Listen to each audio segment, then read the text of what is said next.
Hello everybody, and good afternoon. Welcome to a bit of a discussion, explanation, rant type dealy over, damage mechanics in general in the Tactics Ogre remake, because there was an interesting comment that came up recently that I wanted to go and test a bit, and, just kind of confirm, deny, all that kind of thing, because frankly, anytime somebody comes up with a new mechanic to go test out for this game, honestly, it seems more often than not that that just new crap gets discovered. So whatever, let's look this thing through, right? So the thing that was mentioned was over a theory that if you have strengthen on a unit, but they are attacking a unit that is of a lower level, they simply do not get that bonus. That they don't get their bonus 15% damage, and to my knowledge, there is no mechanic in place in order for the game to check and basically compare levels. Pretty much what it usually seems to do, and bear in mind this is kind of it's going to be a little bit out there in terms of how many different angles there are to approach this from, but usually it has two different stacks of stats for each unit.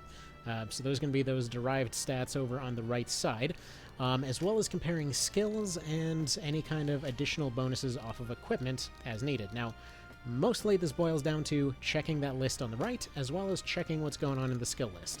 The stuff that's in the equipment menu is basically reflected in that other stuff, with some exceptions, but we're just not going to get into that at the moment. On top of that, it checks the map state to see what elements are currently strong or weak or what have you. If, for example, you've ever wondered what the point is of that ability that oracles have to tell the weather, that's actually the only way to get a numerical value over what your map state currently is. So, for example, if we hit the start menu right now, we see that there's no prevailing element. There's no element that has currently reached a single rank in this particular map. However, that ghost did fire a fireball earlier, so realistically, fire is slightly stronger, but it's not enough to make a difference as of yet. Technically, what that ghost did when it fired that fireball was that it increased the potential maximum damage of all fire moves by a tiny bit. Typically, it's going to be stuff like, Fireball 3, or, your summons, or let's say if you ever see dragons repeatedly spamming those resonate moves. Yeah, it turns out that actually wasn't worthless. When they spam resonates, they're actually boosting their respective element, which is kind of just neat, if a little bit annoying.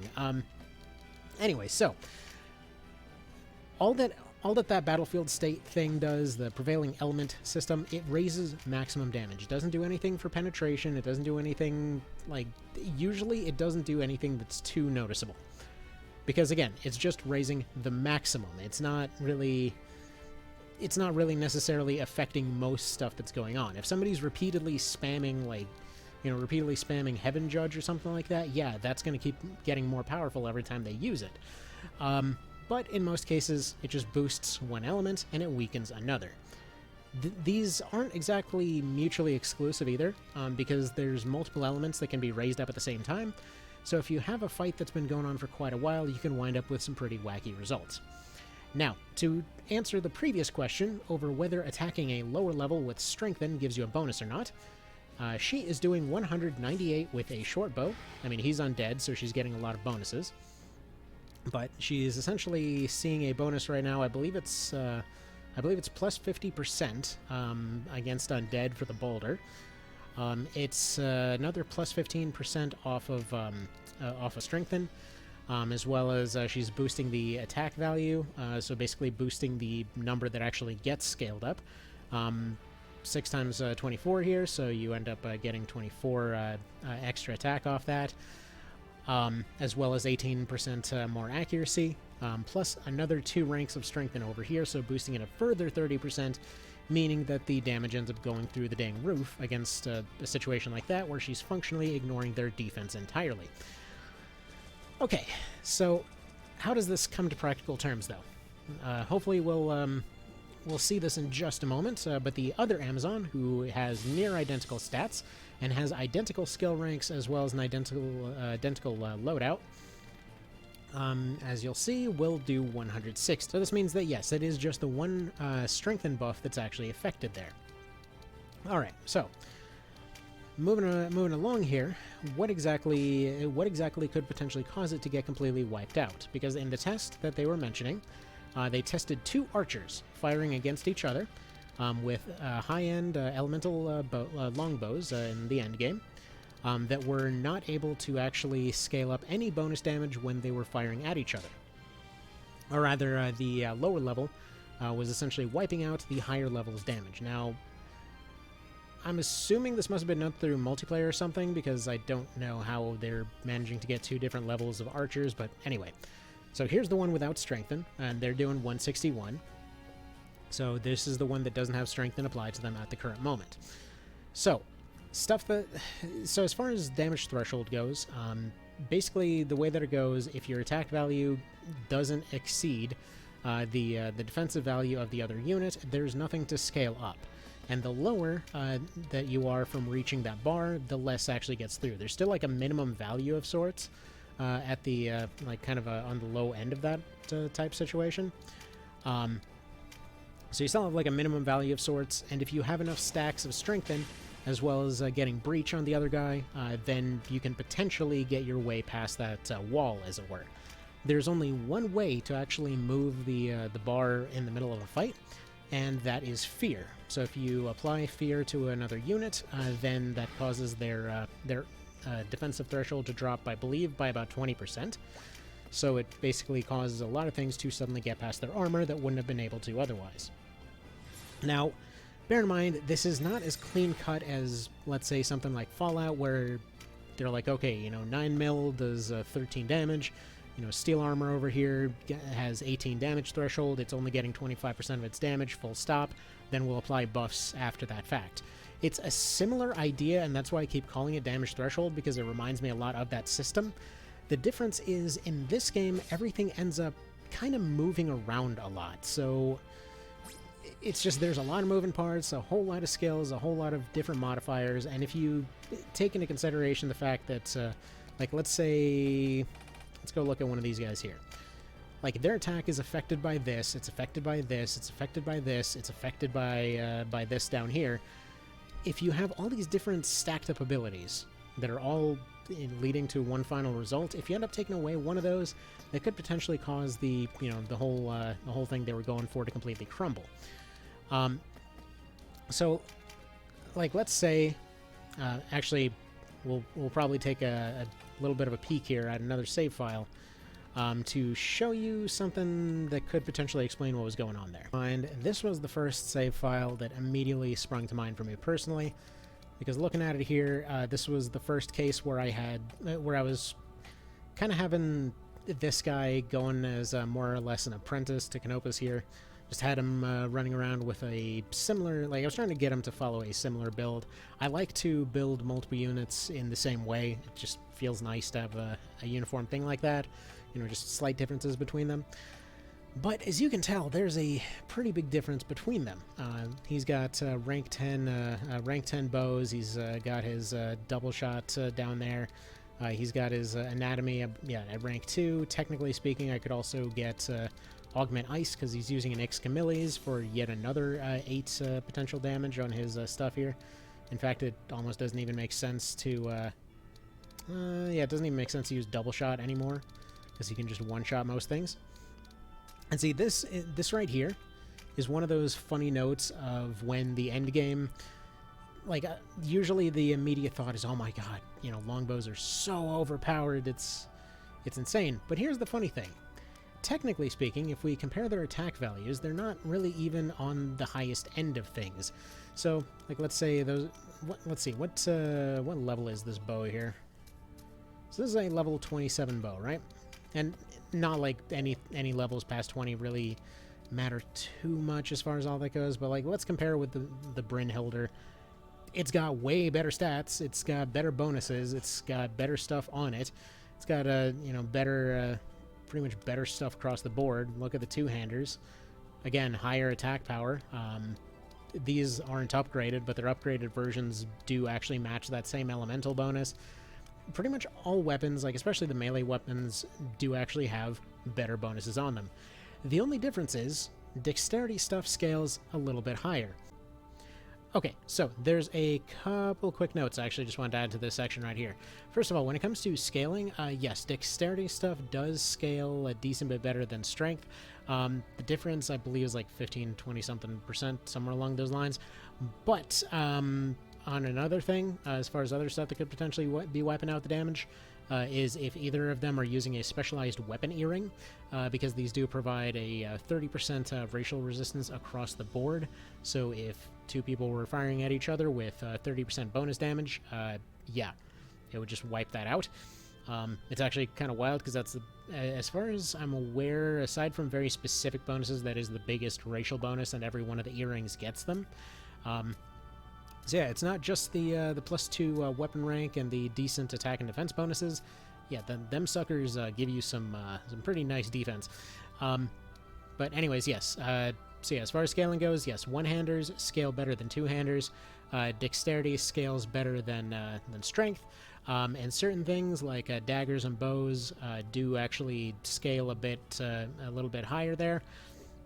But the thing is, they scale better. If they don't get past armor, they still don't get that bonus damage. So same defense stuff still applies to those, but just so you know, if you've ever wondered why they mysteriously seem to have a higher max hit, that's kind of why. It's actually particularly noticeable with, actually, correction, not daggers, it was one-handed katanas. That was the other dex scaler there, or good dex scaler. Interesting note on daggers is they also scale pretty darn well, but well, they don't really get past defense as often. But if you ever see them if you ever see those cases where they do get past defense, they do quite a decent bit there. So anyway, back to the previously scheduled rambling.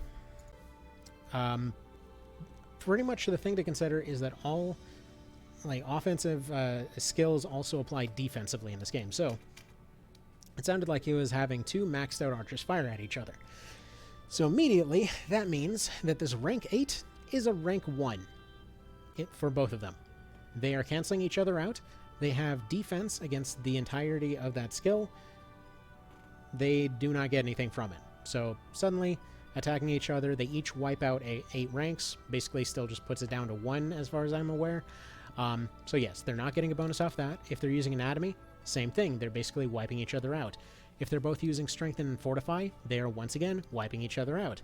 Meaning that it just kind of ends up coming up to a contest of like weapon versus equipment. Now, most equipment in the end game will still not be able to stand up very well to 113 attack. Anything past 100 is typically going to be getting a far easier ride at getting past armor, and that's why most weapons in the end game have that. Even like end game backup, hee hee ha ha, I just wanted to give this to a wizard as a joke, daggers are at 89. So, you know, most weapons are going to have a pretty okay time of that. Now, the funny thing is, most of this thing's damage comes off the fact that it gets all of its bonuses immediately. If the other guy is using a matching element armor, immediately that ice bonus over there is gone. Additionally, a lot of things end up resisting pierce towards the end game, so there's a pretty good chance that that's getting wiped out. Like, this really light armor here is essentially already reducing what would have been 30%. Like, let's pretend this was an ice coat for a minute. It would reduce 30% of that damage, so just scale down all of that entirely. So, like, if you had an Ixcamilles firing at I think it's like Vikrant coat or ice coat or something like that, it would pretty much get rid of its bonus damage. In this particular case, yeah, it would also be getting rid of that pierce damage, but it doesn't matter because it's already lowered. So if you have a case where either prevailing element is against the element that you're firing hard enough, or if the equipment happens to have this background bonus here that's actually removing that damage entirely, you may just not get any bonus damage off of it, even if you end up using Strengthen, even if you end up using whatever else. If they have Fortify, that also will end up wiping that out.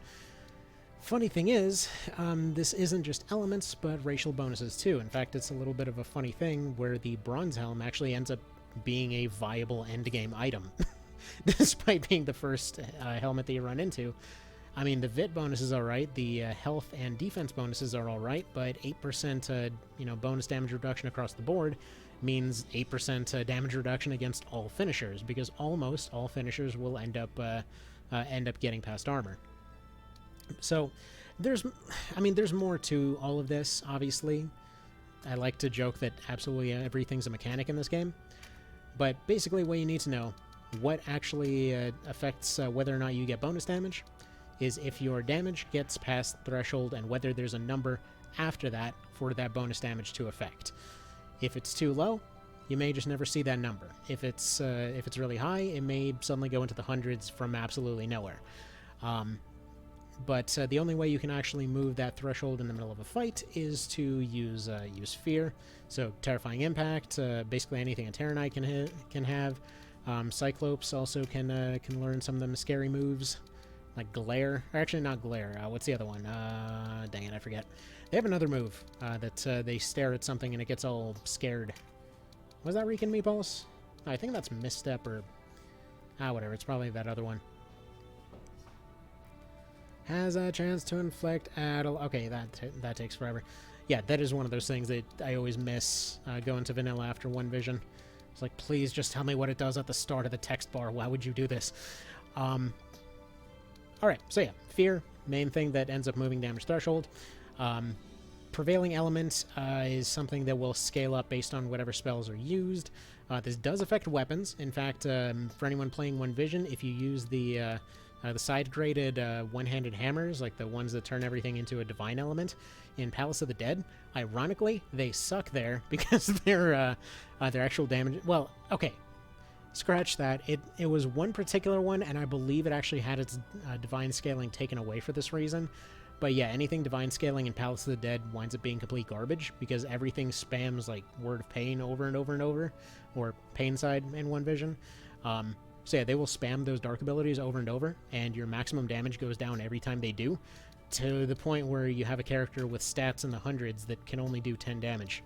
So it gets wacky. But I guess the main takeaway from all this is, yes, if you see a situation where you're not getting your damage, or you're not getting your bonuses, or whatever else, don't worry, the game's not bugged. It's actually kind of freaky who did quality assurance for this thing, because oh my god, the system somehow holds up every time that they're going to test something. But yeah, it's kind of wild. It's kind of wild. But point being, boost attack score, and if you're getting too much damage coming in, boost vitality. And if you have one particular weapon that's repeatedly causing you issues, equip that matching weapon skill, and then you can just reduce enemy ranks. It's weird that they don't mention any of this.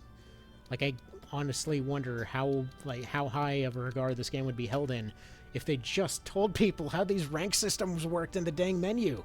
They really should have done that, but they don't. It's strange. Because yeah, it does mention accuracy and damage. It doesn't mention the defense.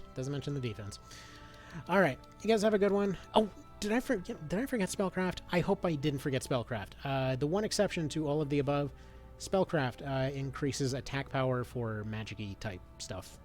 So, like, for example, if you had, these ones, these just have a base attack value. You can't, like, Augments will raise it up, and Spellcraft will raise it up. So that one actually is an exception to the whole armor penetration thing, because Spellcraft will raise that by a decent bit. And I guess that about sums that up. Alright, you guys have a good one. Take care. I'll see you in the next one. And yeah, if you have anything else you want to have tested, do let me know, and I will do so. Thanks. Bye.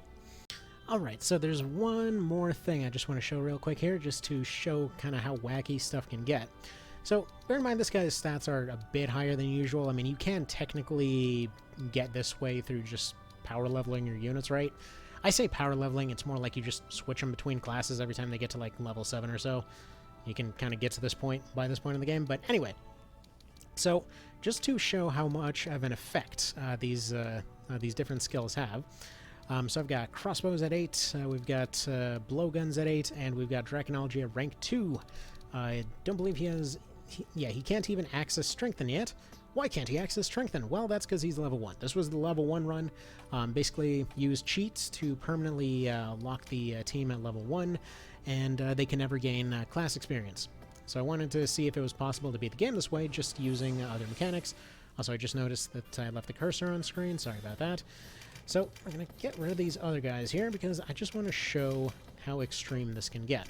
Alright, so what I did is I used a couple of cheats right here to show a little bit of a test. So I know there's one dragon over here that doesn't have counterattack on him, so what we're going to do is we're going to use our infinite turns to go ahead and walk over to this guy and show you, okay, we can't do any damage with our current weapon. So we've got a blowgun.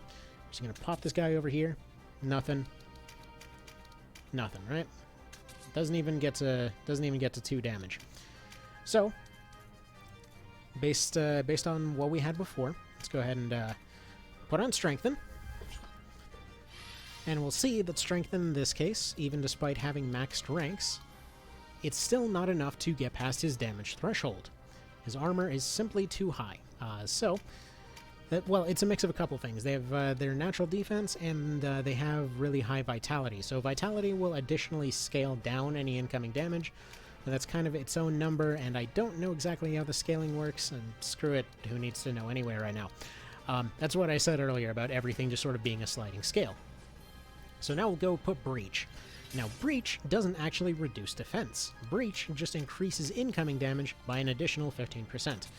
In this case, this 30% is still not enough to make a difference. So, we've ranked up Draconology. Alright, so it's now at rank 3, but it's still not enough to actually get past this guy's armor.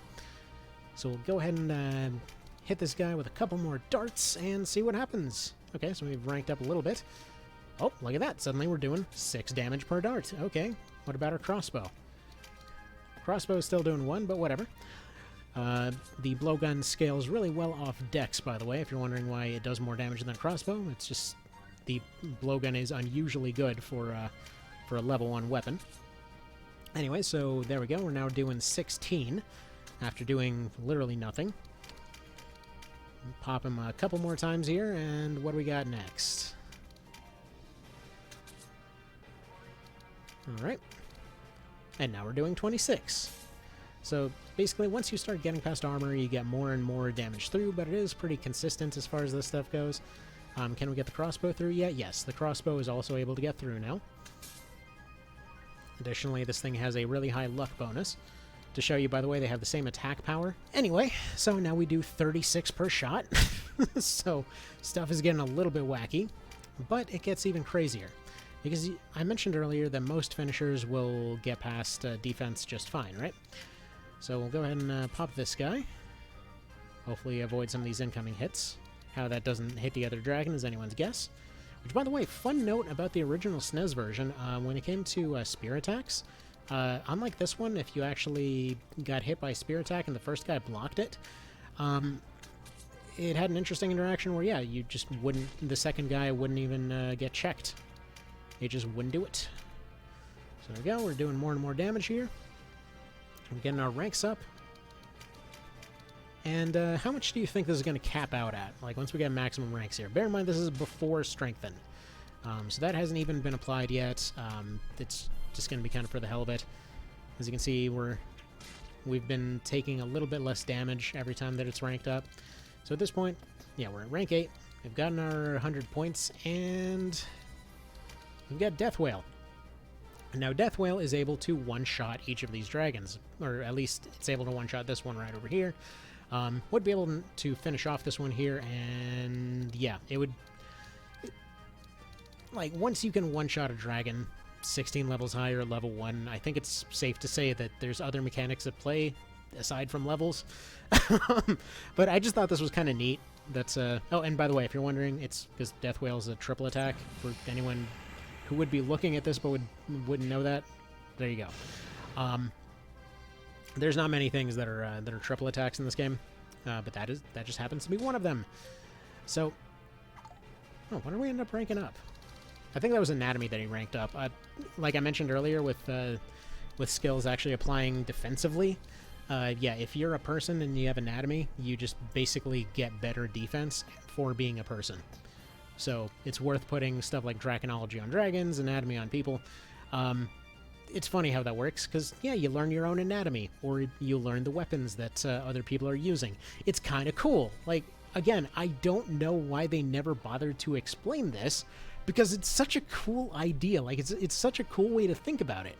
Because it's like, oh, I don't want to get hit by that dude with a spear over there. Okay, I'm going to go study how spears work. Great. Now I know how to defend him against him better. It's so cool, but they don't tell you. Jeez. It's, it's one of those things that I just wish that they had explained. If you're thinking that's what the guide was for, no, I have the guide sitting right over here. Yeah, that's never covered in the guide either. They just made this really cool system and told no one. Like, is there a more just friggin' Matsuno game thing than that? Which, by the way, there's other funny exceptions to rules that they never bother to tell you too. Like, for example, I had to save this the other day because, as you notice right here, this statue is poisoned. Turns out statues sitting on poison tiles do still take poison damage, so there's, again, just one of those very Tactics Ogre kind of things that you can permanently petrify somebody that you can't otherwise get past their armor by just dropping them on a poison tile and just permanently locking them in place. Not like they're going to do anything about it. And yeah, that's kind of, like, it's just weird because thinking about what this game is, thinking about what this series is, that's kind of just what it comes down to.